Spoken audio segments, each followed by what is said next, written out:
Hi friends, പുതിയൊരു വീഡിയോയിലേക്ക് എല്ലാവർക്കും സ്വാഗതം. അങ്ങനെ ശിവാനിയും നിധിയും ഒക്കെ കല്യാണ മണ്ഡപത്തിലെത്താൻ കേട്ടോ. അങ്ങനെ ശിവാനിയെ കണ്ടപ്പോഴത്തേക്കും പാറുവും ഗോപിനാഥും സായും പ്രണവും ഒക്കെ പുറത്തേക്ക് വരികയാണ് സന്തോഷത്തോട് കൂടിയിട്ട്. അങ്ങനെ പാറു സായുനോട് പറയുന്നുണ്ട്, നീ പോയിട്ട് മോളെ ആരതി എടുത്തോണ്ട് വാ, നീയാണ് കല്യാണ പെണ്ണിനെ ആരതി ഒഴിയേണ്ടത് എന്ന് പറഞ്ഞിട്ട് ആരതി എടുക്കാൻ വേണ്ടി പറഞ്ഞയക്കാം കേട്ടോ സായുവിനെ. ഈ സമയത്ത് ശിവാനിയും രേണുകയും ഇങ്ങനെ അവിടെ കല്യാണ മണ്ഡപമൊക്കെ ഇങ്ങനെ നോക്കുകയാണ്, കണ്ണോടിക്കുകയാണ്. അപ്പോഴാവും ഗൗതമിൻ്റെയും ശിവാനിയുടെയും ഫോട്ടോ ഉള്ള ആ ഒരു ഫ്ലെക്സ് കാണാൻ കേട്ടോ. അത് കണ്ടപ്പോൾ അവരാകെ അങ്ങനെ അന്തം വിടാൻ കേട്ടോ. എന്ത് ഭംഗിയാണ് എന്നൊക്കെ അങ്ങനെ മനസ്സിൽ പറഞ്ഞുകൊണ്ട് അങ്ങനെ ശിവാനി മനസ്സിൽ കരുതാണ്, ഇതുപോലുള്ളൊരു ഫ്ലെക്സാണ് ഞാൻ എൻ്റെ പടത്തിൽ അഭിനയിക്കുമ്പോൾ എനിക്ക് വേണമെന്ന് ആഗ്രഹിക്കുന്നത്.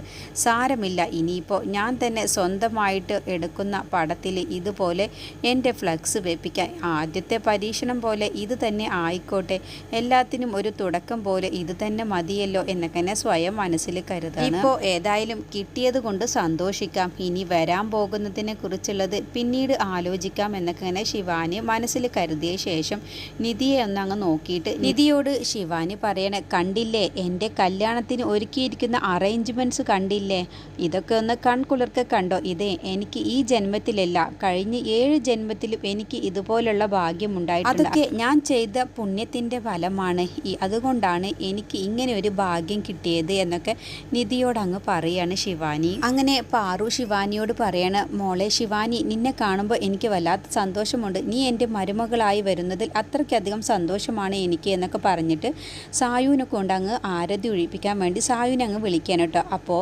സായു ആരതിയുമായിട്ട് വരുന്ന സമയത്ത് വസുന്ധര ചോദിക്കുകയാണ്, എന്തിനാണ് ഈ ആരതിയുമായി പോകുന്നതെന്ന് ചോദിക്കുമ്പോൾ അത് ഏട്ടത്തി വന്നിട്ടുണ്ട് എന്നങ്ങ് പറയും. ആണോ, വന്നോ, എങ്കിൽ പൊയ്ക്കോ എന്നങ്ങ് പറഞ്ഞിട്ട് സായുവിനെ പറഞ്ഞേക്കാണ്. അപ്പോൾ അവിടെ കൂടിയിരിക്കുന്ന വസുന്ധരയുടെ ഫ്രണ്ട്സുകൾ പറയണേ, എന്താ നീ പോകുന്നില്ലേ, നിനക്ക് പോയിട്ട് മരുമകളെ വിളിച്ചുകൊണ്ട് വരണ്ടേ എന്ന് പറയുമ്പോൾ ഇങ്ങനത്തെ ആളുകൾ എൻ്റെ നിഴലിൽ പോലും സ്പർശിക്കുന്നത് എനിക്കിഷ്ടമല്ല, അയലത്ത് പോലും വരുന്നത് എനിക്കിഷ്ടമല്ല, പിന്നെ എന്ത് ചെയ്യാനാണ്, ഇങ്ങനെയാണ് എൻ്റെ ഗൗതം മോൻ്റെ വിധി വന്നത്, ഇനിയിപ്പോൾ ഞാൻ അവിടെ പോയാലും ഇഷ്ടമില്ലാത്ത ഞാൻ അവരുടെ മുഖത്ത് നോക്കി വെറുതെ പല്ലിളിച്ച് കാണിച്ചിട്ട് ഇങ്ങോട്ട് അകത്തേക്ക് കൂട്ടിക്കൊണ്ടുവരണ്ടേ, അതിലും ഭേദം ഞാൻ പോവാതിരിക്കുന്നതാണ് എന്നങ്ങ് പറയാണ്. അപ്പോഴാവും വസുന്ധരയ്ക്ക് ഒരു ഫോൺ അങ്ങ് വരികയാണ് കേട്ടോ. അങ്ങനെ സായു ശിവാനി അങ്ങ് ആരതി ഒഴിഞ്ഞ ശേഷം അകത്തേക്ക് കല്യാണ മണ്ഡപത്തിൻ്റെ അകത്തേക്ക് അങ്ങ് കൂട്ടിക്കൊണ്ടുപോവാണ്. അങ്ങനെ പാറു പറയാണ്, പ്രവീൺ നീ പോയിട്ട് അവർക്ക് റൂമൊക്കെ കാണിച്ചു കൊടുക്കുക എന്ന് പറഞ്ഞിട്ട് ശിവാനിയും കുടുംബത്തിനെയും അങ്ങ് റൂമിലേക്ക് മാറ്റാൻ പോവുകയാണ്. അപ്പോഴാവും അവിടെ നിന്നിങ്ങനെ ഇതെല്ലാം വസുന്ധര കാണുന്നുണ്ട് കേട്ടോ. പക്ഷേ വസുന്ധര ഇവരേനെ ഒന്നും അങ്ങ് ശ്രദ്ധിക്കുന്നില്ല, കാരണം നിധിയെ കണ്ടു കഴിഞ്ഞാൽ വസുന്ധര പിന്നെ കല്യാണത്തിന് കൂടില്ല എന്നുള്ള കാര്യമാണ് ഡിമാൻഡ് വെച്ചിട്ടുള്ളത്. അങ്ങനെ വസുന്ധര നിധിയെ ഒന്നും കാണുന്നില്ല കേട്ടോ. അങ്ങനെ നിധിയൊക്കെ അകത്ത് കയറി പോയി കഴിഞ്ഞ ശേഷം പാറു പറയുന്നുണ്ട്, വസുന്ധരയോ ഈ നിധിയെ കണ്ടു കഴിഞ്ഞാൽ ആകെ പ്രശ്നമാകുമല്ലോ, നിധി കല്യാണത്തിന് വന്നത് തന്നെ വസുന്ധര ക്ഷമ പറഞ്ഞു എന്നൊക്കെ പറഞ്ഞിട്ടാണ്, ഇനിയിപ്പോൾ എന്തൊക്കെയാണ് ഉണ്ടാവാൻ പോകുന്നതെന്ന് അറിയില്ല, എനിക്ക് നല്ല ടെൻഷനുണ്ട്, എന്തായാലും കല്യാണമൊക്കെ മംഗളകരമായി നടന്നാൽ മതിയായിരുന്നു, ഇത് നമ്മുടെ മോൻ ഗൗതമിൻ്റെ ജീവൻ്റെ പ്രശ്നമാണ്, അവന് ആയുസിൻ്റെ പ്രശ്നമാണ്, അതുകൊണ്ട് ഒരു പ്രശ്നവുമില്ലാതെ കല്യാണം ഒന്ന് നടന്നു കിട്ടിയാൽ മതിയായിരുന്നു എന്നൊക്കെ ഗോപിനാഥിനോട് പാറു ഇങ്ങനെ പറയാണ്. അങ്ങനെ പാറുവിനെ അങ്ങ് സമാധാനിപ്പിക്കാൻ കേട്ടോ ഗോപിനാഥ്, നീ ടെൻഷനാകുന്ന പോലെ ഒന്നും ഉണ്ടാവില്ല, എല്ലാം മംഗളകരമായിട്ട് തന്നെ നടക്കുമെന്നൊക്കെ പറഞ്ഞുകൊണ്ടിരിക്കുന്ന സമയത്താവും ഗോപിനാഥിന് ഒരു ഫോൺ അങ്ങ് വരികയാണ്. അങ്ങനെ ഗോപിനാഥ് അവിടെ നിന്ന് അങ്ങ് പോവാണ്. ഈ സമയത്ത് ശിവാനിയെ ഡ്രസ്സിംഗ് റൂമിലേക്ക് കൊടുന്ന ശേഷം ശിവാനിയുടെ അമ്മ രേണുക പറയാണ്, ശിവാനി നിന്നെ കാണുമ്പോൾ എനിക്കിപ്പോൾ ഒരുപാട് സന്തോഷമുണ്ട്, കാരണം എനിക്കെൻ്റെ കണ്ണുകളെ തന്നെ വിശ്വസിക്കാൻ പറ്റുന്നില്ല, അത്രയ്ക്ക് വലിയ ആഘോഷമാണ് ഇവിടെ നടത്തിയിരിക്കുന്നത്, എന്ത് വലിയ മണ്ഡപമാണ്, എന്ത് ഭംഗിയാണ് കാണാൻ, നിൻ്റെ അച്ഛനെ വിശ്വസിച്ചിരുന്നുണ്ടെങ്കിൽ നിൻ്റെ കല്യാണമൊക്കെ ഒരു അമ്പലത്തിൽ അങ്ങ് വെച്ച് ചുരുക്കി നടത്തിയേനെ, ഇതിപ്പോൾ കണ്ടില്ലേ എന്ത് ഭംഗിയാണ്, ഇതൊക്കെ എൻ്റെ ബുദ്ധി കൊണ്ടാണ് ഇങ്ങനെയൊക്കെ വന്ന് കിട്ടിയത്, ഒരു പാവപ്പെട്ട പയ്യൻ്റെ തലയിൽ നിന്നെ അങ്ങ് കെട്ടിവെച്ചേനെ, നിൻ്റെ അച്ഛന് എപ്പോഴും അവരുടെ അനിയത്തിയുടെ മക്കളും മാത്രം എന്നുള്ള വിചാരമുള്ളൂ, അവർക്ക് വേണ്ടി ചെയ്തു കൊടുക്കുന്ന സഹായം അത്രമാത്രമാണ് അങ്ങേര് ഇതുവരെയും ചിന്തിച്ചിട്ടുള്ളൂ, ഇതിപ്പോൾ ഞാൻ കാരണമാണ് ഇങ്ങനെ ഒരു ജീവിതം എനിക്ക് കിട്ടാൻ പോകുന്നത്, എനിക്ക് ഇങ്ങനെ ഒരു ബുദ്ധി തോന്നിയിരുന്നില്ല എന്നുണ്ടെങ്കിൽ ഇതെല്ലാം ആ നിധി അങ്ങ് അനുഭവിച്ചേനെ, നിധിക്കായിരുന്നു ഈ സൗഭാഗ്യമൊക്കെ അപ്പോൾ കിട്ടിയിരുന്നത്, ഞാൻ ചെയ്ത പുണ്യം കൊണ്ടും എൻ്റെ സാമർത്ഥ്യം കൊണ്ടുമാണ് നിനക്കിപ്പോൾ ഈ ജീവിതം കിട്ടാൻ പോകുന്നത്, അതുകൊണ്ട് മോളെ നീ ഇനി എന്താ കാട്ടുന്നു വെച്ചാൽ കല്യാണം കഴിഞ്ഞ് ചെന്ന്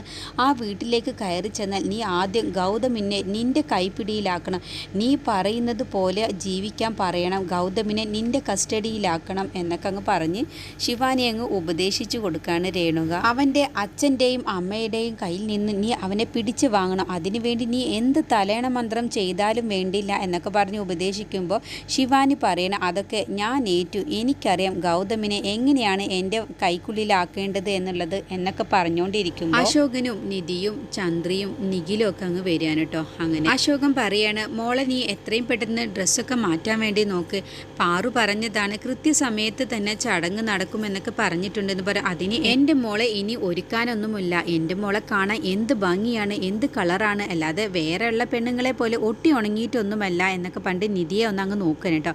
അപ്പോൾ രേണുക നിധിയെ ഒന്ന് ആക്കിയ പരുവത്തിലാണ് പറയുന്നത്. അങ്ങനെ ആ നിഖിലിനോട് പറയാണ് രേണുക, നീ പോയിട്ട് ഭക്ഷണത്തിനൊക്കെ എന്തൊക്കെയാണ് ഉള്ളത് എന്നൊക്കെ ഒന്ന് പോയി നോക്ക്, നല്ല അടിപൊളി വിഭവങ്ങളായിരിക്കും ഇവിടെ ഉണ്ടാവുക, നിൻ്റെ ഹോസ്റ്റലിൽ കിട്ടുന്ന പോലെ ഉണക്ക റൊട്ടിയൊന്നും ആവില്ല, അതുകൊണ്ട് നന്നായിട്ട് തന്നെ നിനക്ക് വയറ് നിറച്ച് നന്നായിട്ട് ഭക്ഷണം കഴിക്കാം, അതൊക്കെ പോയി നോക്കിക്കോ നിഖിലെ എന്നങ്ങ് പറയും. രേണുക നിഖിലിനോട് പറയണേ, ഇനി അഥവാ നിനക്ക് എന്തെങ്കിലും എക്സ്ട്രാ വേണമെങ്കിൽ എൻ്റെ പേരൊന്ന് പറഞ്ഞാൽ മതി, നിനക്ക് അതും അവിടുന്ന് കിട്ടുമെന്നൊക്കെ പറയട്ടെ. അഹങ്കാരത്തോടു കൂടി പറയുമ്പോൾ നിധി അങ്ങ് പറയാണ്, അതിന് അവൻ ഇവിടേക്ക് വന്നത് ഭക്ഷണം കഴിക്കാൻ വേണ്ടിയിട്ടല്ല, ശിവാനിയുടെ കല്യാണം കൂടാൻ വേണ്ടിയിട്ടാണ് എന്നങ്ങ് പറയട്ടോ. അപ്പോൾ രേണുക പറയണേ, എല്ലാവരും കല്യാണത്തിന് വരുന്നതേ ഭക്ഷണം കഴിക്കാൻ വേണ്ടിയിട്ടാണ്, അതല്ല നീ എന്തിനാ എന്നോട് ഇങ്ങനെ ദേഷ്യപ്പെടുന്നത്, ഞാൻ അതിന് തെറ്റായിട്ടൊന്നും പറഞ്ഞില്ലല്ലോ, നിഖിലിൻ്റെ ഹോസ്റ്റലിലൊക്കെ ഒരു ടേസ്റ്റ് ഇല്ലാത്ത ഭക്ഷണമാവും കിട്ടുക, അപ്പോൾ കല്യാണത്തിനൊക്കെ നല്ല ടേസ്റ്റുള്ള ഭക്ഷണമല്ലേ ഉണ്ടാവുക, അതല്ലേ ഞാൻ പറഞ്ഞിട്ടുള്ളൂ, നീ കേട്ടില്ലേ നിഖിൽ നിൻ്റെ നിധി ഇങ്ങനെ ചൂടാകുന്നത് എന്നൊക്കെ പറയും. എന്തായാലും നീ പോയിട്ട് വൈകുന്നേരത്തെ റിസപ്ഷന് വേണ്ടിയിട്ട് എന്തൊക്കെയാണ് ഭക്ഷണങ്ങളൊക്കെ റെഡിയാക്കിയിട്ടുള്ളത് എന്നൊക്കെ ഒന്ന് പോയി നോക്കിയിട്ട് എന്നോട് വന്ന് പറ എന്നും പറഞ്ഞിട്ട് നിഖിലിനെ അവിടെ നിന്ന് അങ്ങ് പറഞ്ഞേക്കാണ് രേണുക. അപ്പോൾ നിഖിൽ പറയുന്നുണ്ട്, എനിക്കതിന് ഭക്ഷണത്തിനോടൊന്നും താല്പര്യമില്ല അപ്പച്ചി, പക്ഷേ അപ്പച്ചി പറഞ്ഞതല്ലേ, അതുകൊണ്ട് ഞാനൊന്ന് പോയിട്ട് നോക്കിയിട്ട് വരാമെന്നും പറഞ്ഞിട്ട് രേണുക പറഞ്ഞ പ്രകാരം തന്നെ നിഖിൽ അവിടെ നിന്ന് അങ്ങ് പോവാണ്. നിഖിൽ പോയി കഴിഞ്ഞ ശേഷം ശിവാനി പറയണ്, അത് ശരിയാണ് അമ്മ, ഇവളെ പോലെ ഈ നിധിയെ പോലെ നല്ല നാവാണ് ആ നിഖിലിനും എന്ന് പറയുമ്പോൾ അശോകൻ പറയണ്, മതി നിർത്തിക്കോ ശിവാനി, നീ ഇപ്പോൾ നിൻ്റെ അമ്മയുടെ പോലെ നിനക്കും നല്ല നാവുണ്ട്, അതൊന്നും ഇനിയിപ്പോൾ ചെറുക്കൻ്റെ വീട്ടുകാരെ കൊണ്ട് പറയിപ്പിക്കേണ്ട, അതുകൊണ്ട് ആരെക്കുറിച്ചും വേണ്ടാത്തതൊന്നും പറയേണ്ട, ഒന്ന് അടങ്ങിയിരിക്കുക അവിടെ. രേണുക പറയണ, അതിന് ശിവാനി ഇപ്പോൾ എന്താ പറഞ്ഞത്, സത്യം തന്നെയല്ലേ പറഞ്ഞത് എന്ന് പറയുമ്പോൾ വല്ലാതെ സത്യങ്ങളൊന്നും പറയേണ്ട, സത്യം പറഞ്ഞാലേ കുറച്ച് കൂടുതൽ അങ്ങ് പറയേണ്ടി വരുമെന്ന് പറയുമ്പോൾ, അല്ലെങ്കിലും അതെ ഞങ്ങൾ എന്ത് പറഞ്ഞാലും നിങ്ങൾക്ക് അതൊക്കെ തെറ്റായിട്ടാണ് നിങ്ങൾ എടുത്തിട്ടുള്ളൂ, എപ്പോഴും അങ്ങനെ തന്നെ മതി രേണുക നീ സംസാരിച്ചത്, നാളെ നമ്മുടെ മോളുടെ ജീവിതത്തിൽ നല്ലൊരു ദിവസമാണ് തുടങ്ങാൻ പോകുന്നത്, അതുകൊണ്ട് മോളെ നല്ലപോലെ ഓരോന്ന് പറഞ്ഞു കൊടുത്ത് അങ്ങോട്ട് പറഞ്ഞയക്കാനാണ് നോക്കേണ്ടത്, അല്ലാതെ നീ ഇങ്ങനെ ഓരോ കുത്തുവാക്കുകളൊന്നും ഓരോരുത്തരെ കുറിച്ച് പറയേണ്ട. അതിന് ഞാൻ എന്ത് കുത്തുവാക്ക് പറഞ്ഞു, ഞാനൊന്നും പറഞ്ഞില്ല, ഞാൻ എന്ത് പറഞ്ഞാൽ നിങ്ങളല്ലേ തെറ്റായി കാണുന്നത്, ബാക്കി കേൾക്കുന്നവരൊന്നും തെറ്റായി കാണുന്നില്ല എന്നൊക്കെ രേണുക വീണ്ടും അങ്ങ് ന്യായീകരിക്കുകയാണ്. അപ്പോഴാവും അവിടേക്ക് പാറുവും ഗോപിനാഥും കൂടി അങ്ങോട്ട് വരികയാണ്. എന്നിട്ട് എന്താ ഇവിടെ ഒരു സന്തോഷത്തിൻ്റെ കാര്യമൊക്കെ സംസാരിക്കുന്നത് എന്ന് പറയും. അതൊന്നുമില്ല, ഞങ്ങൾ കല്യാണത്തിനെ കുറിച്ച് പറഞ്ഞതാണ്, കല്യാണം എന്ന് പറഞ്ഞതിന് ഒരു സന്തോഷമല്ലേ എന്നൊക്കെ പറഞ്ഞത്, ഞാനിപ്പോൾ ഇവിടേക്ക് വന്നത് ഒരു പ്രധാനപ്പെട്ട കാര്യം പറയാനാണ് എന്ന്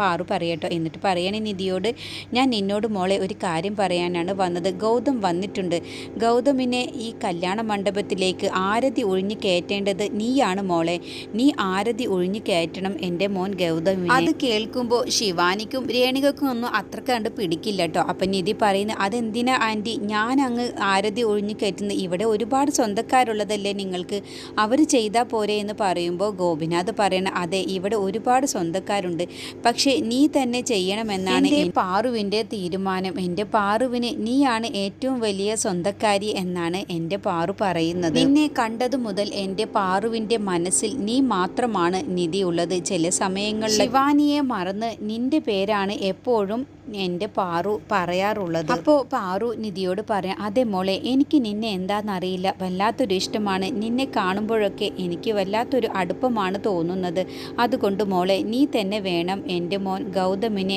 ആരതി ഒഴിഞ്ഞ് അകത്തേക്ക് കൊണ്ടുവരാൻ, അതുകൊണ്ട് നീ തന്നെ ചെല്ലണം എന്നൊക്കെ പറഞ്ഞ് പാറു അങ്ങ് നിർബന്ധിക്കുകയാണ് നിധിയോട്. നീ അന്ന് ഞങ്ങളുടെ വീട്ടിലേക്ക് വിളക്കുമായി വന്ന ദിവസം എത്രയോ വർഷങ്ങളോളമായി പ്രശ്നത്തിലിരുന്ന ആ സ്ഥലമാണ് ഞങ്ങൾക്ക് തിരിച്ചു കിട്ടിയത്, ഒരു പ്രശ്നവും കൂടാതെ ഞങ്ങൾക്കത് അനുകൂലമായി കിട്ടി. അതുകൊണ്ട് തന്നെ നീ ആരതി ഒഴിഞ്ഞ് എൻ്റെ മോനെ അകത്തേക്ക് കൂട്ടിക്കൊണ്ടുവന്നാൽ എൻ്റെ മോൻ്റെ ജീവിതത്തിൽ എല്ലാ നല്ല കാര്യവും വരുമെന്ന് എനിക്ക് ഉറപ്പുണ്ട്. അപ്പോൾ രേണുക പറയാണ്, അതിനെന്താ, ഇവള് വരും, നിധി വരും, അതിനല്ലേ അവൾ ഇവിടെ മണ്ഡപത്തിലേക്ക് വന്നത് തന്നെ.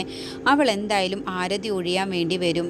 നീ പോയിക്കോ നിധി എന്നങ്ങ് പറയട്ടോ. അപ്പോൾ അത് കേൾക്കുമ്പോൾ ചന്ദ്രി പറയാണ്, ഏട്ടത്തി എന്താ പറഞ്ഞത്, എൻ്റെ മോള് അതിന് വേണ്ടിയിട്ടാണോ ഇവിടേക്ക് വന്നത് എന്നങ്ങ് ചോദിക്കുമ്പോൾ രേണുക ഒന്നങ്ങ് പതറാണ്. അങ്ങനെ ചന്ദ്രി വിഷമത്തോടു കൂടി തന്നെയാണ് പറയണേ, എൻ്റെ മോള് ഈ മണ്ഡപത്തിലേക്ക് എങ്ങനെയാണ് വരേണ്ടത് എന്നുള്ളത് എന്ന് അറിയില്ലേ എന്നങ്ങ് ചോദിക്കുമ്പോഴത്തേക്കും രേണുക അങ്ങ് പേടിച്ചുകൊണ്ട് രേണുക പറയും, അതെ അതെ, നിധി മണ്ഡപത്തിലേക്ക് വരാൻ വേണ്ടി കാത്തു നിൽക്കുകയായിരുന്നു. കാരണം എൻ്റെ മോളെ ശിവാനിയെ നിധിക്ക് അത്രയ്ക്ക് എന്നൊക്കെ രേണുക അങ്ങ് പറഞ്ഞിട്ട് തള്ളി മറിക്കാൻ കേട്ടോ. അപ്പോൾ അതൊക്കെ കേൾക്കുന്ന പാറു ഗോപിനാഥനും അങ്ങ് വിശ്വസിക്കാനുണ്ട്. എന്നിട്ട് പാറു പറയണം, മോളെ നിധി നീ എൻ്റെ കൂടെ വായോ എന്നും പറഞ്ഞിട്ട് നിധിയെ അങ്ങ് പാറു കൂട്ടിക്കൊണ്ടു പോവാൻ കേട്ടോ, ഗൗതമിൻ്റെ ആരതി ഒഴിഞ്ഞ് അകത്തേക്ക് കയറ്റാൻ വേണ്ടിയിട്ട്. എന്നിട്ട് പാറു നിധിയോട് പറയണ, മോളെ നിധി, എൻ്റെ മോന് ഗൗതമിന് 5 വർഷത്തോളമായി എൻ്റെ മോൻ്റെ കല്യാണം നോക്കൽ തുടങ്ങിയിട്ട് ഇതുവരെയും ഒത്തു വന്നില്ല. അത് ഒക്കെ ജാതകത്തിൻ്റെ പേരിൽ അങ്ങ് തട്ടിമാറി പോവുകയായിരുന്നു. ഇപ്പോഴാണ് എൻ്റെ മോൻ്റെ ജാതകത്തിനോട് ദീർഘസുമംഗലി യോഗമുള്ള ഒരു പെൺകുട്ടിയെ കിട്ടിയത്. ജ്യോത്സ്യർ പറഞ്ഞ പ്രകാരം തന്നെ നല്ല പോലെ ഈ കല്യാണം ഒന്ന് നടന്നു കിട്ടിയാൽ മതിയായിരുന്നു എന്നൊക്കെ നിധിയോട് പാറു അങ്ങ് പറയാൻ കേട്ടോ. അതൊക്കെ കേൾക്കുമ്പോൾ നിധിയുടെ മനസ്സിലേക്ക് വല്ലാത്തൊരു ബുദ്ധിമുട്ട് പോലെ വരുന്നുണ്ട്. ഞാൻ ഇവരെ ചതിക്കാൻ കൂട്ടു നിൽക്കുകയല്ലേ എന്നൊക്കെ ഇങ്ങനെ നിധി മനസ്സിൽ കരുതാണ്. അങ്ങനെയുള്ളൊരു എപ്പിസോഡാണ് ഇനി വരാനിരിക്കുന്നത്.